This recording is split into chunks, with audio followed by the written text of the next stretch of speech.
Are you being all that you can be? Do you even want to be all that you can be? When I think of that question, I think of the Army marketing campaign they had a while back to help people enlist. It's be all that you can be in the Army. I think it's ingenious. It's very well thought out. That's a question of burning desire in a lot of men is, are they living to their fullest potential?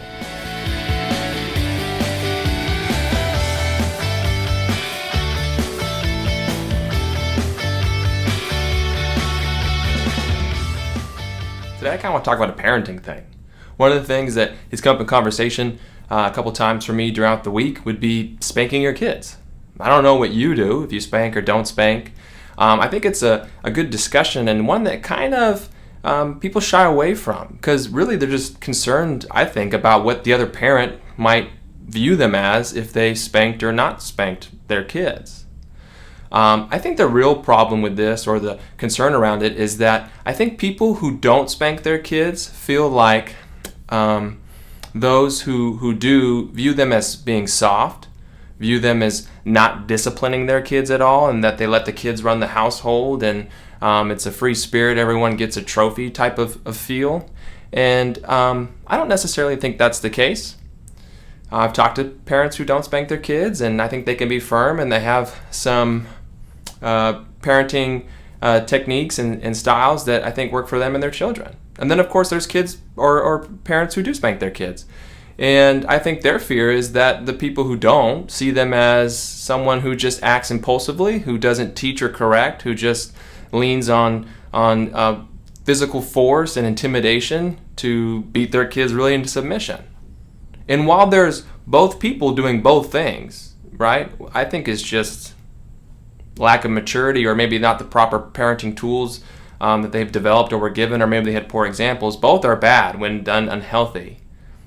I think the most important thing that you do is that you do what works for you and for your child. Whether you spank or don't spank your kids, I don't think you're right or wrong, as long as you're doing it with a heart of helping your kid grow and course correct them in a way that helps them develop as a human being, and you're doing that with your partner, if someone is around with you, then I think you're doing it right. Spank, don't spank, what do you do, why?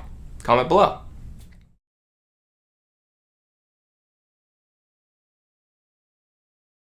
Today I kind of wanted to share something that I like to use that really works for me. And this is a focus technique.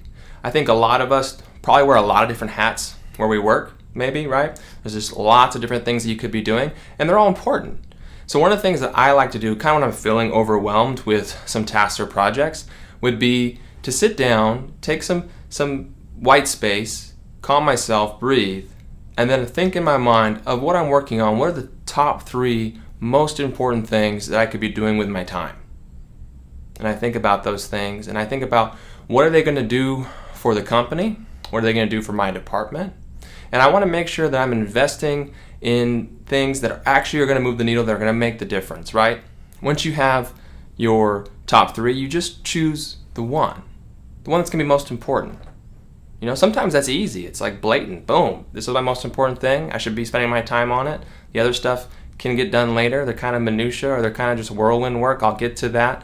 That's always going to be there. But this is really going to move my business, or this is really going to move my department sales, or this is really going to clarify some things for my team. And then go focus on that. If you're having trouble identifying what's number 1, a good thing would be just to ask somebody. Ask someone in your department, a coworker, friend, colleague. Hey, here's the 3 projects they're working on. I know they're working on this together. I know you know about what I'm working on. Give me some insight. They might give you something good. And also, if you have a superior, ask them. Make sure that what you're working on is aligned with what they think you should be working on, or what's important. I've done that. I brought something to our COO and said, hey, here's the 2 projects that I'm working on.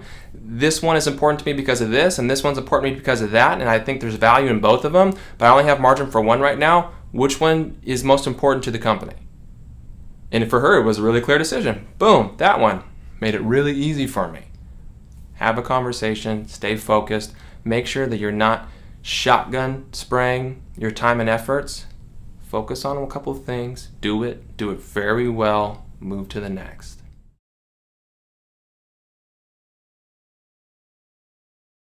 One of the things the Lord's really been working on in my heart would just be practicing His presence. Practicing His presence is like a big deal when you sit and think about it. The God of the universe, creator of heaven and earth, has imparted the Holy Spirit to us, who lives in us, who is God. And what I want to be is be God inside minded. That God is living in me. He's not some far, distant person that I don't have a relationship with or doesn't know me. Rather, He knows me full well. He knows me better than I know myself. He knows me better than anybody here on earth knows me. And He wants to have that relationship. And He's close. He's right there. He's there when I need Him. Even when I'm not turning to Him when I should be, even when I forget that He's there or I feel alone, He's been there the whole time. And not only that, the Bible says in Revelation that Jesus is standing at the door and He is knocking, He is seeking, He wants to talk with you. And the best thing about it is, even if you put Him off or never answered that door for Him, He's right there, and not with wrath or fury, but with mercy and with grace and with love.